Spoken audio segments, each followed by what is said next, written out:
디오게네스가 나오죠. 아마 들어보셨을 거예요. 책을 좀 보셨던 분들은.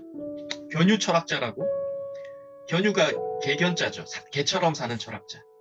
알렉산더 대왕하고 일화는 뭐 많은 책에서 언급됩니다. 알렉산더 대왕이 이 사람이 너무 뭔가 현자라고 생각해서 이렇게 찾아가서 뭐 필요한 거 없느냐 하니까 지금 대왕님이 해를 가리고 있다. 좀 비켜달라라는 얘기. 예. 뭐 정말 아무것도 없는 거지 철학자인데 나는 해 정도만 있으면 되지 뭐 더 필요하냐라고 말하는.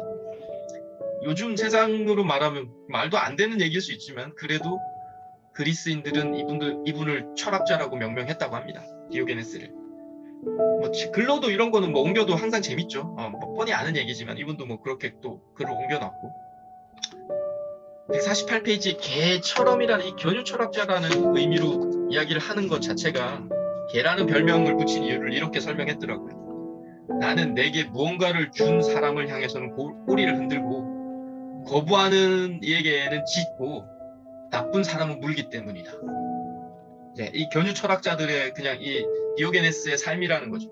뭔가 준 사람한테는 내가 기쁨을 표시 자연스럽게 하고 거부한 사람한테 짖고 나쁜 사람들은 그냥 물어버린다. 정말 거침없이 개처럼 살고 말하고 행동하기 때문이다. 세속의 부나 명예 따위에 아랑곳하지 않는다. 그래서 알렉산더 대왕 그때는 정말 왕권이 거의 손가락 하나로 목숨을 잃을 수 있는 그런 거였는데도 좀 비켜달라. 해를 가리지 말라. 뭐 이렇게 말할 수 있었다라는 거죠. 요즘 세상하고 좀 안 맞지만 여하튼 이런 자신만의 신념이 있는 거죠. 149페이지에 그래서 이 체험 저자는 세속의 왕이라고 알렉산더 대왕, 세속의 왕 알렉산더보다 자신의 왕 디오게네스 삶을 그리스 사람들은 더 존경했다. 뭐 지금도 우리가 끊임없이 나 자신을 찾아라.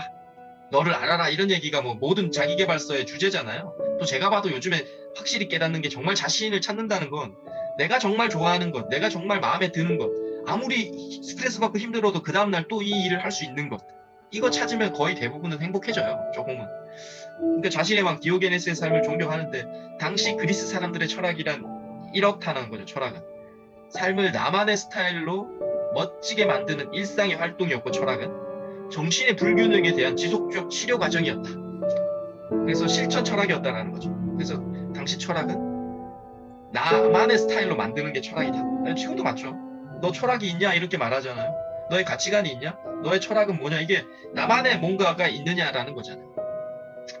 이렇게 표시해놓고 또 뭐 150페이지에는 소로 월든이라는 뭐 저도 가끔씩 언급했던 분인데 1800년도의 사람인데 오두막집 하나 짓고 뭐 몇 년, 2년인가 3년 살았던 분이죠. 오두막 짓고 자급자족하면 노동을 제외하면 산책과 사색이 삶의 전부였는데 이분이 멕시코 전쟁을 반대하다가 세금 납부를 거부를 했대요. 그러다가 얼마간의 감옥살이를 합니다. 소로도. 그리고 간디도 너무 유명한 뭐 마하트마 간디 있잖아요.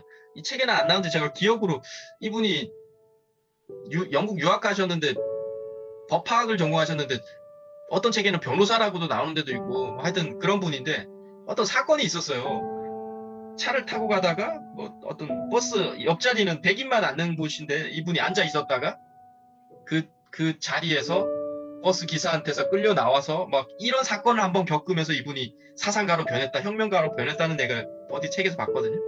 그래서 이런 얘기인 거죠, 이분이. 멋진 플랜을 갖고 사상가로 이 인도의 통일을, 인도의 그러니까 무저항 운동을 한 게 아니라 자신이 그냥 옆에 어떤 버스에 탔는데 기사가 너 거기는 백인들만 앉는 자리야 하면서 이제 이런 사건 때문에 이제 이분이 변했다라는 거.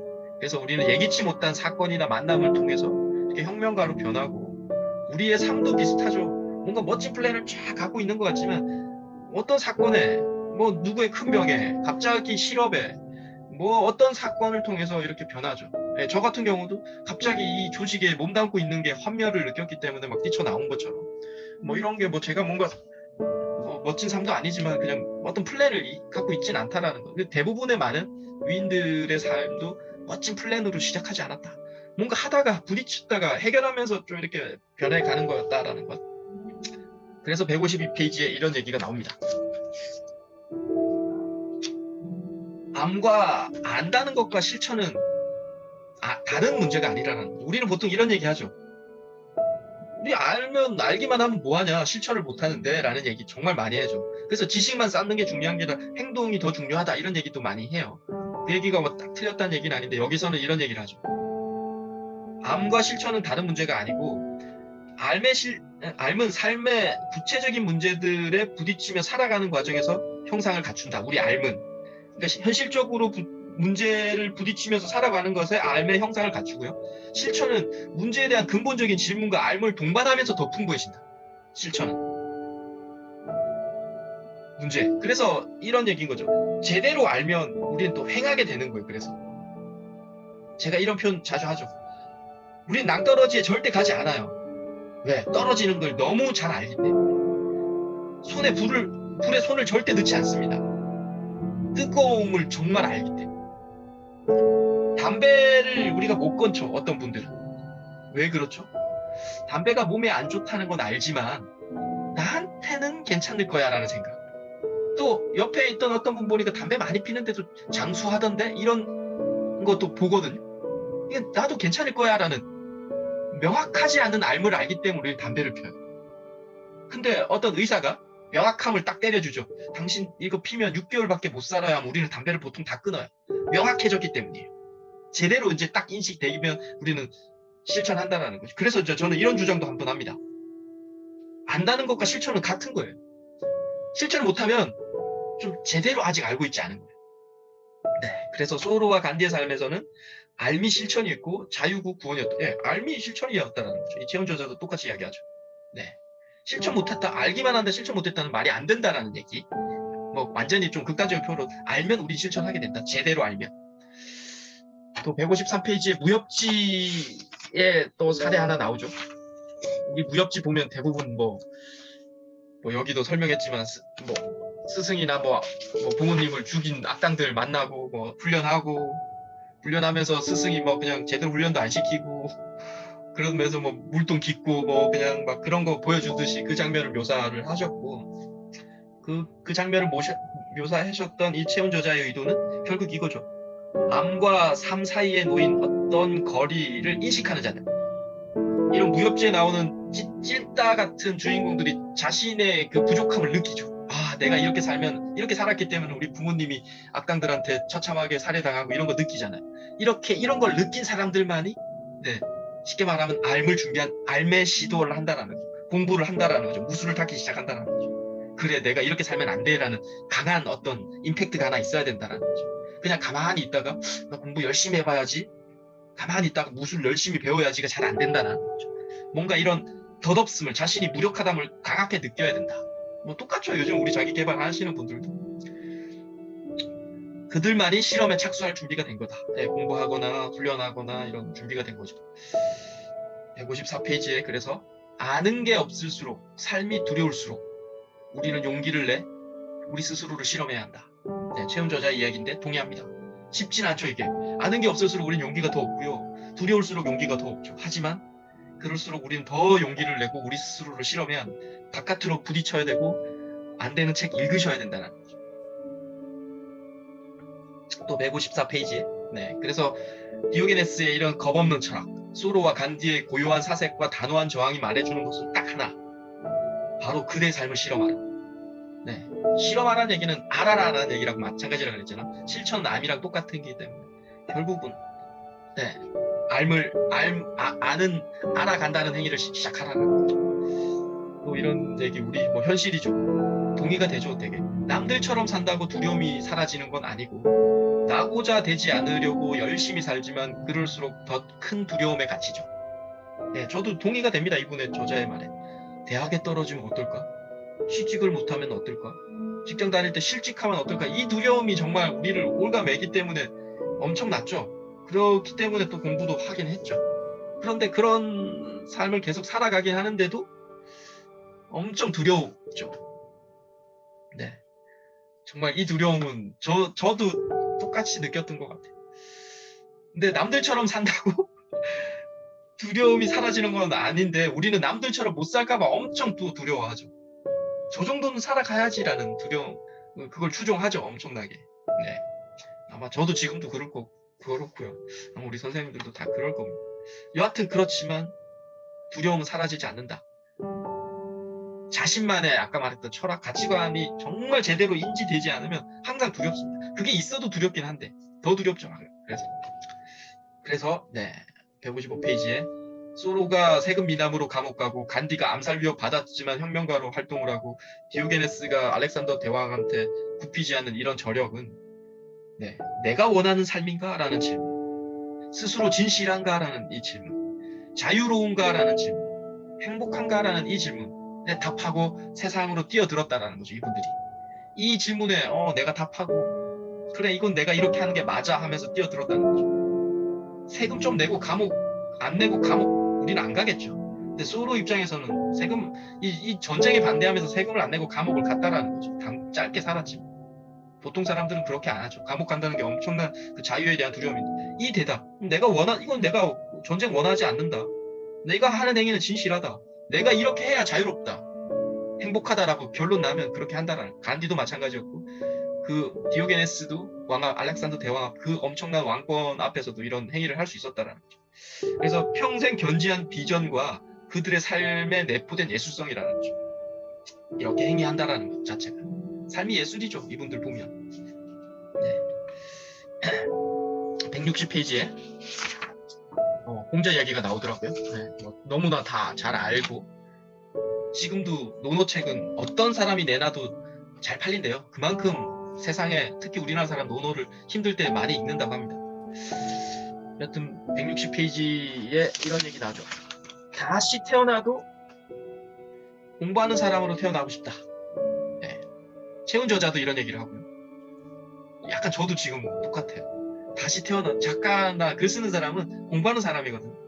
네, 저도 마찬가지로 공부하는 사람으로 다시 태어나고 싶어요. 지금 삶 자체가 네, 너무 괜찮다 라는 생각이 들어서 이 채운 저자도 똑같구나. 공자님도 비슷하구나. 네. 공부보다 더 좋은 걸 아직은 찾지 못했다. 아마도 영원히. 네. 더 이상 찾을 수 없다. 소크라테스도 똑같은 얘기를 했어요. 소크라테스 이야기를 보면 우리가 이제 죽음 이후의 삶을 이야기를 하는데 죽었는데 정말 제대로 막 재짓고 죽거나 뭐 제대로 막 그렇게 죽은 사람은 막 어떤 뭐 동물로도 태어나고 뭐 막 나오는데 죽음 이후의 최고의 삶은 소크라테스가 말했어요. 철학자들과 대화하면서 논쟁하는 삶이라는 거죠. 어떤 영생의 삶에서는. 그래서 소크라테스 똑같죠. 영원히 되게 지겨운 삶이라고 표현합니다. 천국이 좋은 것 같지? 그게 하루 종일 공부만 하는 데래요. 매일 과일만 따먹는 게 아니라 하루 종일 공부만 하는 게 천국의 삶인데 소크라테스 그렇게 합니다. 성인들과 대화하고 자신이 존경했던 철학자들과 대화하고 논쟁하는 삶.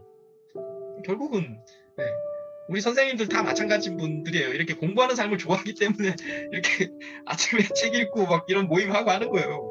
여하튼 좋은 삶을 살고 계신 거야. 네, 동의하고요. 그래서 공자의 너무 유명한 얘기, 배우고 수시로 익히니 즐겁지 아니한가. 벗이 먼 곳에서 찾아오면 또한 기쁘지 아니한가. 남이 알아주지 않아도 서운해하지 않으면 또한 군자 아니겠는가라는 얘기. 네, 너무 유명한 얘기고 제가 볼 땐 약간 책 쓰기하고 비슷한 것 같아요. 네. 그러니까 배움은 즐거운 것이고 그것을 수시로 생각하고 담아두고 새기기를 반복하다 보면 좀 새록새록 즐거움이 생겨나는 것 같아요. 모호했던 것이 조금은 분명해지고요. 새로운 질문이 생기기도 하면서 자신이 조금 성숙해진다는 걸 느낍니다. 이 161페이지 이거 보면서 지금 내 상태네? 라는 생각이 딱 들었어요. 정말 책 쓰기랑 비슷하다. 라는 생각이 들었던 게 이거죠. 모호했던 게 조금씩 분명해지는 상태. 한 꼭지를 적을 때, 한 기억을 제가 쓰는 과정에서도 정말 모호하고 막 짜증나고 혼자 막 욕 막 많이 하거든요. 막 돌아다니면서, 산책하면서. 그런데 이게 시간이 3일, 4일, 5일, 6일 막 한 7일 정도 되면 조금 보이더라고요, 저는. 한 기업에 대해서 분석할 때. 새로운 질문이 생기면서 조금 제가 이 기업을 알게 되는 것도 있지만 이 기업을 안다고 해서 다 성숙되는 게 아닌데 내 스스로 머릿속에 막 좀 약간 꼬이는 게 느껴져요. 하는 이 기업을 아는 것뿐만 아니라 내가 좀 다른 작용을 한다는 것까지도 좀 느껴져요. 그래서 내가 조금 더 똑똑해졌는데 라는 걸 딱 느낄 때 너무 기뻐요. 네, 그래서 이 배움이라는 건 반복하다 보면 조금 이렇게 새롭게 즐거움이 생겨요. 이게 한 번에 확 생기는 건 절대 아니다라는 것도 제가 요즘에 느껴요. 배움은 우리가 알고 있는 그냥 즐거움하고 달라요. 정말 1%씩 즐거워져요. 은은한 즐거움이라는 거. 네. 그리고 161페이지에 또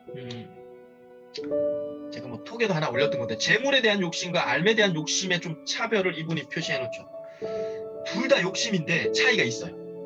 재물욕은 독점욕을 불러일으킵니다. 뭔가 돈이나 뭐 이런 거는 이걸 내가 많이 가지고 싶은 욕점이 당연히 있죠.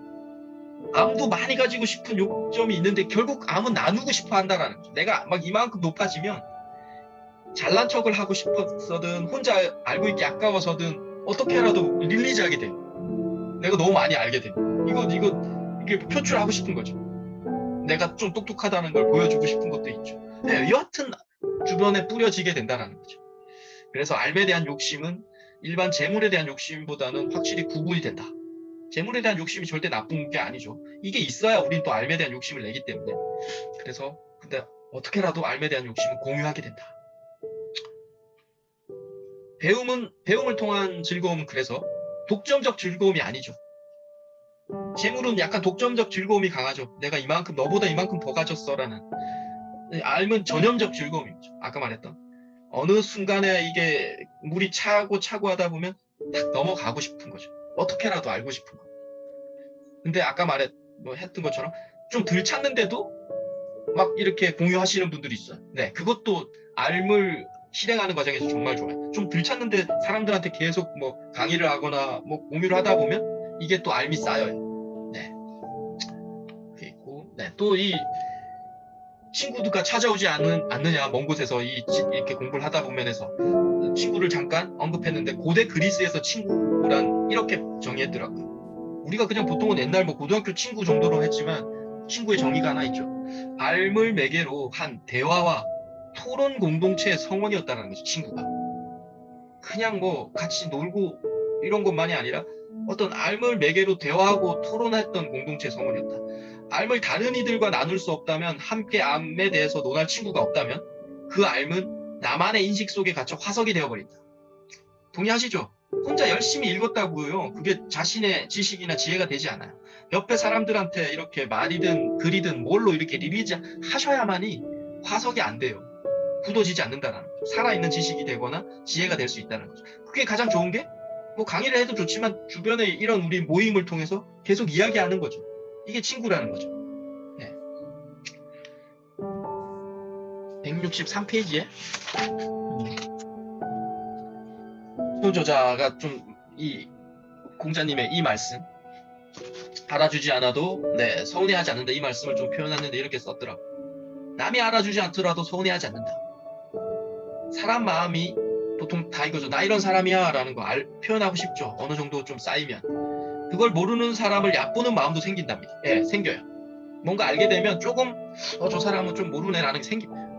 알미 자기에 대한 인식을 강화하기 때문이죠. 내가 요거 안다라는 인식이 강해지면 강해질수록 약간 이걸 모르는 사람들한테는 조금 또 우위에 쓰고 싶은 욕심이, 이건 인간적인 욕심이에요. 누구나 다 있습니다. 이런 마음까지 버려야 진짜 공부다. 쉽게 말하면 알아주지 않더라도 이 암에 대한 즐거움이 있어야 진짜 공부를 즐기는 사람이다 라고 이야기하죠. 네. 그래서 제가 이 부분 읽으면서 저는 아직 멀었구나. 의석되고 싶구나 내가 라는 걸 느꼈어요. 그래서 더 공부해야 되겠다라는 생각도 좀 들었고, 네. 그리고 또 163페이지에 한 예가 나오죠. 어떤 연기자들 정말 즐기는 게 어떤 거냐라는 게 하나 나오죠. 163페이지 중간에 보면 배우가 연기를 배우는데 연기에 대해 알아가고 멋진 스승과 동료를 만나 우정을 나누고 그러다 인기도 얻고 돈을 벌면 더 좋다. 앞에 즐거움, 연기를 알아가고 스승과 멋진 동료를 만나는 앞에 즐거움은 연기를 하는 한 사라지지 않을 거다. 이에 비해 부자, 인기도 얻고 돈을 버는 것. 부자는 마음대로 조절할 수 있는 게 아니다라는 거죠. 그러니까 돈과 인기는 없다가도 있다가도 하며 왔다 갔다 하는 거죠. 아무리 뭐 스타라도 계속 많이 벌 수는 없고 좀 덜 벌 때도 있고 이렇게 되잖아요. 그런데 이 즐거움, 연기에 대해서 알아가고 멋진 동료와 스승을 만나는 이 즐거움은 연기를 하는 한 계속 있는 거죠.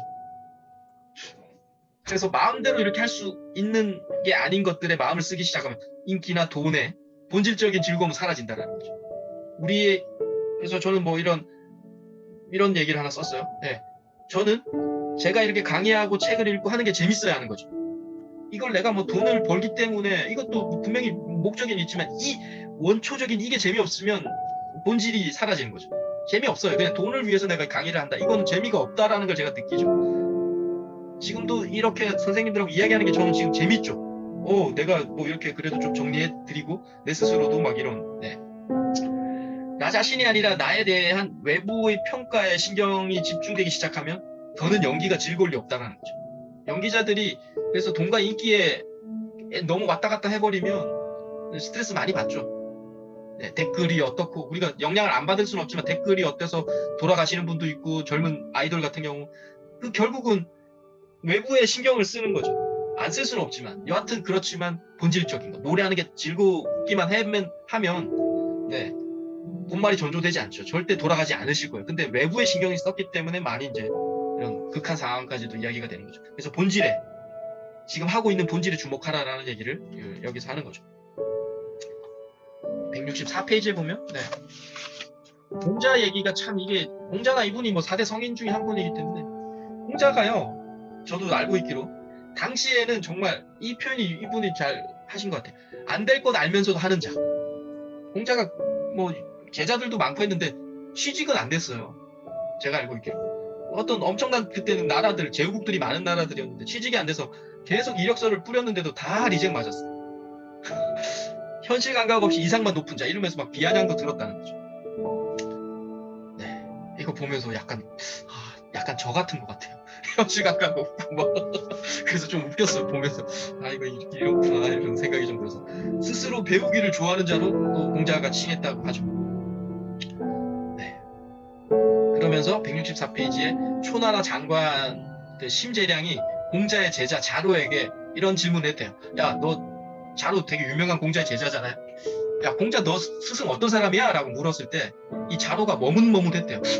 어떤 사람이라고 말해야 될지 머뭇머뭇거리는데 나중에 공자가 이 자로가 머뭇머뭇거렸다는 얘기를 이제 다른 루트를 통해서 들었나 봐요.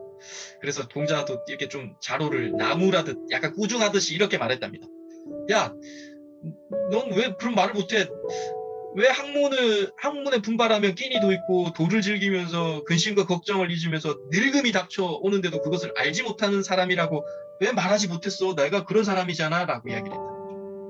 야, 나 완전히 꽂히면 난 밥도 잊어버리고 도를 즐기면서 근심 걱정도 없고 늙는 것도 나는 인지 못하는 사람이라는 거 말하지. 배우기 좋아하는 사람이라고 차로 너 왜 그러니? 막 이렇게 약간 한심한 놈 막 이런 느낌으로 진짜 말했다고 그러더라고요. 어떤 다른 책을 보니까. 여하튼 정말 배우기를 좋아하는 사람이죠. 철학자죠. 그래서 165페이지에 보면 배움의 즐거움은 끝이 없지만 다른 즐거움은 반드시 실증나게 마련이다 라고 이제 우리 최훈 저자가 또 이야기하죠. 그러면서 이런 얘기를 듭니다. 사랑할 때의 즐거움, 돈이 쌓일 때의 즐거움, 그 즐거움은 그리 오래 가지 않는다. 결정적으로 즐거움과 비례해서 불안감이 증폭된다. 사랑할 때나 돈이 쌓일 때나 이건 사랑할수록 좀 연인이 떠나갈까봐 가족을 너무 사랑하면 가족하고 이렇게 이별할까봐 두렵고요. 또 많이 가진 사람들은 가질수록 이 재산을 더 지키고 현상을 유지하고 싶은 이 욕구가 더 생기기 때문에 더 불안해진다라는 얘기를 최훈 저자가 이야기하죠. 동의가 되죠. 하지만 배움에는 이런 두려움이나 불안이 따르지 않는다는 거죠. 이걸 내가 더 지키고 이런 게 아니에요. 배움은 깊을수록 세상에 대해서 보는 시야가 넓어지죠. 인생을 바라보는 관점이 확대되기 때문에 점점 더 자유로워집니다. 강력하게 동의합니다. 제가 지금 이런 느낌을 제가 갖고 있죠. 뭔가 하나를 막 스트레스 받으면서 혼자 욕하면서 막 하는데 분명히 세상이 조금씩 더 잘 보이기 때문에 이 기쁨을 어떻게 말할 수 없죠. 그래서 그냥 저는 이걸 지적 유의라고 표현을 많이 합니다. 뭔가 알아가는 이 유의가 정말 장난이 아니구나 라는 생각. 점점 더 그래서 좀 자유로워지죠. 세상을 보는 눈이. 좀 덜 불안합니다. 확실하게. 여하튼 사랑이나 이런 돈이나 이런 거에 대한 즐거움은 불안감이 증폭되지만 삶에 대한 불안감은 절대 증폭되지 않는다. 자유로워질 뿐이다. 라는 게 165페이지에 이분이 좀 이야기를 해놓으셨고, 그래서 배움은 순간의 짜릿한 쾌락은 없다. 배움은 제가 봐도 순간 짜릿한 쾌락은 없어요. 운동이라든지 뭐 다른 술이라든지 음식이라든지 이런 거죠. 그리고 돈이 딱 들어오는 순간 쾌락은 딱 있죠. 근데 없다 배움은. 천천히 몸과 마음이 가벼워지는 듯한 해방감을 맛본다. 네. 아, 최훈 저자 이분 한번 만나봐야 될 것 같아요. 저는 개인적으로 이분 너에게 똑같지라는 생각이 들었어요. 많고 깊어질수록 가벼워지는 것. 그것이 배움을 통한 알미라는 거죠. 조금씩 깊어질수록 가벼워져요. 자유로워진다는 거죠. 네, 제가 이제 사이트에 톡방에 한번 올렸던 거. 왜 우리는 배움이 즐겁지 않은가? 왜 우리는 지속적인 배움을 하지 못하는 걸까로 제가 한번 변화시켜 볼 수도 있는 것 같아요. 이 책에는 왜 우리가 근데 배움이 즐겁지 않은가요? 라는 질문인데, 이걸 약간 제가 다르게 표현하면 왜 우리가 지속적인 배움을 하지 못하는 걸까요? 좀 덜 즐겁기 때문에 우리가 끊기는 거거든요. 이 답을 주죠, 이분이. 배움이 즐겁지 않은 이유는요, 배움이 제도화되고 표준화되기 때문이에요. 각자의 관심사나 능력이 다른데 우리가 똑같은 하나의 목표로 공부하죠. 우리나라 특히 수능 공부라든지 입시 공부가 그렇죠. 그래서 애들이 더 재미없는 거예요. 각자 자기가 좋아하는 건 다 다른데. 또 배움을 통해서 친구가 사귀어지는 게 아니죠. 친구는 약간 경쟁자죠. 스승은 단순히 요즘 특히 더 그렇죠. 지식 전달자죠. 네, 단순 지식 전달자. 그래서 스승과 제자의 알미라는 서비스에 대한 공급자와 소비자로 스승과 제자가 만나죠. 그래서 재미없는 거고요. 핵심은 이거 알아두시면 좋을 것 같아요. 제도화되거나 표준화되기 때문에 배움이 즐겁지 않아요. 하나 더 예를 들면 이런 거예요. 우리가 개인적으로 저도 지금 똑같은 강의를 많이 하죠. 지겨울 때가 있어요. 그게 표준화돼 버렸기 때문이에요. 그래서 강의 오래 하셨던 분들이 가끔씩 이런 얘기합니다. 본인들은 인지를 못하겠지만 똑같은 얘기를 하니까 그냥 약간 관행적으로 하는 거죠. 재미가 없어지는 시기입니다. 그래서 재미있게 강의를 하시려면 똑같은 강의라도 약간 임기응변으로 끊임없이 강의하셔야 돼요. 제가 요즘에 느껴요. 저는 뭐 이제 2년째인데도 얘가 느껴요. 재미없다. 똑같은 얘기 하려니까. 그래서 어떻게라도 바꾸려고 애쓰게 돼요. 그래서 어떻게라도 이런 PT를 안 보고 하려고 했어요. 왜냐하면 PT 보면 막 똑같은 얘기를 하게 되는 것 같아서. 근데 제가 깨달은 거예요. 그냥 약간 임기응변으로 하니까 훨씬 덜 지루해요. 스스로가. 네, 그래서 절대로 제도화 시키면 안 된다. 근데 이렇게 보면 알겠더라고요. 저도. 어떤 강사님들 보면 스스로가 재미없구나 저거. 네, 똑같은 얘기를 하고 있다는 게 보여요. 네, 그래서 좀 다르게 항상 좀 임기응변으로 하는 게 우리 스스로 강의하시는 분들도 그렇고 강의하시는 분들이 조금 지루하면요 청중들은 바로 지루함을 느낍니다. 표시를 안 했을 뿐이지. 그래서 항상 우리가 스스로 즐거워야 한다라는 것. 그래서 166페이지에 이런 얘기를 또 하죠. 네, 시도가 아닌 시험이다. 네, 시도하셔야 된다는 거죠. 알미주는 원초적 즐거움을 앗아간다. 제도화되거나 표준화되는 거, 시험은. 시도는 자발적이고 능동적이기 때문에 어떻게 실패할 것인가가 중요한데 시험은 통과하느냐 못하느냐가 유일한 관건이죠. 시험에 합격하느냐 합격하지 못하느냐. 배우고 익히는 건 마찬가지지만 시험은 버스 만나는 즐거움도 없고 남이 알아주는 사람이 되기 위해서만 공부하는 거죠. 지금도 뭐 우리는 비슷하긴 하죠. 내가 이거 했으니 좀 알아줘야 된다는 그 강력하죠. 그게 뭐 꼭 나쁜 건 아니지만 여하튼 그게 너무 강하면 즐거울 리 없다는 거죠. 외부적인 시각에 몰입이 되면 덜 즐거운 건 확실해요. 당연히 외부적인 시각으로 그게 성취가 되면 그 순간은 짜릿한데 또 바로 가지는 순간에 우리는 이미 오래전에 가졌다고 느끼기 때문에 그걸로 더 이상 즐거움을 만끽하지 못하죠. 그래서 항상 배우는 과정, 뭔가 새로운 걸 알아가는 과정에 즐거움을 느끼는 것, 이게 뭐 최고의 공부법이죠. 네. 김홍도 그림, 이 채훈 저자도 참 책 쓰면서 고민을 많이 하시는 분이죠. 우리가 이런 그림들 보면서 이분이 관찰하신 거죠. 난 이분 보면서 그런 걸 느꼈어요. 이분이 관찰 많이 하셨네. 이 김홍도 그림 서당을 우리가 어릴 때부터 좀 봤던 그림인데 여기서 막 책에 나오죠. 옛날 서당은 그냥 똑같은 학년들이 다 들어가 있는 게 아니라 이렇게 상투를 텄다는 건 결혼했던 사람들 있는 거고 여기처럼 작은 아이, 얘네들하고도 체격이 작은 아주 어린 나이의 애들도 있는 것 같고 그리고 숙제 뭐 통과하지 못해서 울고 있는 아이 또 뭐 이 아이를 보면서 약간 웃는 아이도 있지만 또 자기 차례가 오기 때문에 열심히 책을 보는 아이를 이렇게 표현한 거죠. 한 4-5가지 부류로 표현한 거예요. 이 그림을 보면서 이 채훈 저자는 관찰한 거죠. 엄청나게. 이게 저자의 자세죠. 이거 그림 하나를 보면서 끊임없이 관찰한 거예요. 김홍도 서당에 끝난 게 아니죠. 미세해진 거죠. 이 그림에 이런 거죠. 각자 다른 상황이었기 때문에 지금처럼 경쟁자로 생각하지 않았을 것 같아요. 상투 튼 이 어른이나 이 아이가 경쟁자로 인식되지 않았겠죠. 지금 교육하고 다르다라는 거죠. 그래서 훨씬 더 깊은 교육이었을 거다. 저도 생각합니다. 네, 그래서 168페이지에 중독 이야기 나오는데, 네, 이거죠. 모든 중독, 네, 술, 도박, 처음엔 다 즐거움으로 시작합니다. 우리 공부도 즐거움으로 시작하죠. 이거 알면 기쁘니까. 그런데 술, 도박에 대한 중독의 이야기는 무작정 즐거움을 쫓다 보면 언젠가 그 즐거움이 자신을 지배하는 순간이 온다는 거죠. 그걸 하면 즐거운 게 아니라 그게 없으면 살 수 없게 된다. 세계는 나와 그것, 중독된 자와 중독시키는 것의 관계로 한없이 축소된다. 네. 도박이 그렇죠. 술이 그렇죠. 하면 즐거웠는데 그게 없으면 못 사는 것. 네. 제가 약간 제 이야기를 하면 제가 중학교 때부터 음악 했거든요. 중3 때 기타 처음 쳤어요. 그게 제 삶이라고 생각해서 고교 시절 4, 5년을 계속 그냥 음악 기타 치고 막 딴따라하는 애들하고만 돌아다녔는데, 그래서 제가 그 제 시대 때만 해도 음악하거나 기타 치고 락밴드 한다 그러면 약간 딴따라라고 불렀고요. 선생님들이 아침마다 제가 학교 등교하면 가방을 뒤졌어요. 얘는 담배 필 거라고. 저는 담배를 그때는 안 폈는데. 그러니까 제 주변에 그때 있던 음악하는 형들이 정말 이런 럴이라고요. 완전 신종 마약까지는 아닌데 약국에서 팔았어요. 한 줌씩 먹는 약이었어요. 약간. 뭐 본드는 뭐 제 주변에 그 음악하는 친구도 정말 많이 했고요. 저도 딱 한번 해봤어요. 여하튼 그분 저는 기억이 좀 안 나는데 이 럴 먹는 형들이나 내 동료들이 그때는 지금처럼 뭐 약국 가면 막 이만큼씩, 지금은 약 못 삽니다. 수면제도 약국 가면 막 이름 적고 하잖아요. 근데 그때는 막 팔았거든요. 이런 표현을 하더라고요. 재밌어서 기억이 났어요. 이 장면 보면서. 럴을 왜 먹냐면 그분들이 음악에 심취하고 싶어서 먹는 거예요. 음악 들을 때 음악에만 빠지고 싶어서. 근데 그 럴 먹었던 친구가 했던 얘기 이거 하더라고. 표현 그대로였어요. 강민아, 럴 딱 먹으면 꿀까백이라는 과자를 먹으면 진짜 꿀을 먹는 기분이에요. 과자 하나 먹는 거잖아요. 근데 그 럴을 먹고 꿀까베기를 먹으면 꿀을 먹는 거 너무 맛있대요. 그리고 그 친구가 했던 얘기가, 이게 벌써 뭐 30년 전의 일일 텐데, 계단을 못 내려간대요.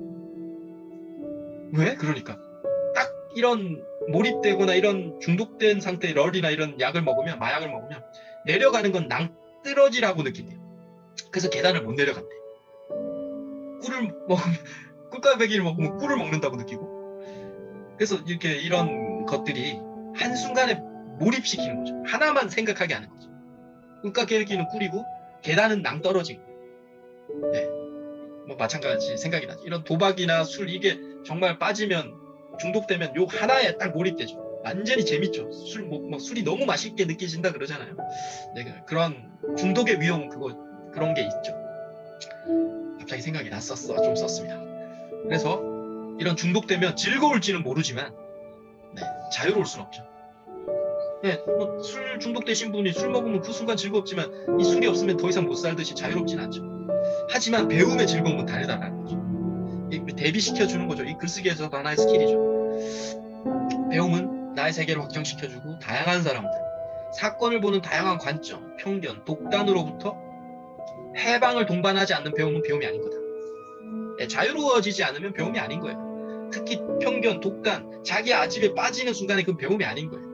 그래서 저는 요즘에 이렇게 TV에 나오는 뭐 비평가들 이런 사람들 보면요, 죄송한데 좀 하찮게 보일 때가 많아요. 정말 자기 독단에 빠져 있는 경우를 너무 많이 봐요. 아, 저 사람 급이 안 되는데 많이 유명세로 저렇게 하고 있구나라는 게 보여요. 근데 답답해요. 그런 사람들 뭐, 야, 저런 사람들이 하버드를 나왔는데 저렇게 답답하게 이야기하나? 저렇게 자기 독단에 빠져 있나? 이런 게 보일 때가 있어요. 네, 그건 배움이 아니라라고 우리 최원주 여자도 이야기하는 거예요. 정말 유연해야 되는 거예요. 배우는 사람들. 네, 배움은 아프고, 그래서 왜? 자기가 알고 있던 세계가 깨질 때마다 피가 나고 상처가 생겨야 되죠. 어제 알았지만 이게 계속 알아지는 게, 굳어지는 게 아니에요. 새로운 게 들어오면 이게 깨져야 돼요. 그래서 아파야 돼요. 자존심 상해야 돼요. 그게 배우는 거죠. 네. 그래서 알아간다는 건 이렇게 자기가 기존에 알고 있던 세계가 깨지고 피가 나고 이러는 과정을 계속 거치는 게 알아가는 거고 성숙해지는 거라는 거예요. 근데 이걸 안 하려고 하더라고요. 많은 전문가들이나 지금 뭐 유명한 사람들이. 그러면 그건 배움이 아닌 건 멈춘 거예요. 그분들은. 쉽게 말하면 급이 아닌 거예요. 그분들은. 그래서 우리는 언제든지 깨질 준비, 자존심 상할 준비를 하고 있어야 되는 거죠. 그게 배움이라는 거죠. 네. 그래서 168페이지에 누구 혹은 어떤 목적을 위해서가 아니라 나 자신의 성숙과 기쁨을 위해 편견과 고집으로부터의 해방. 네, 이게 핵심이죠. 배움의 바다에 자신을 던져보자. 편견과 고집으로부터 내가 알고 있던 이 아집을 벗어 던지는 것. 이게 배움이다. 자존심을 무너뜨려야 된다라는 것. 네, 이상입니다.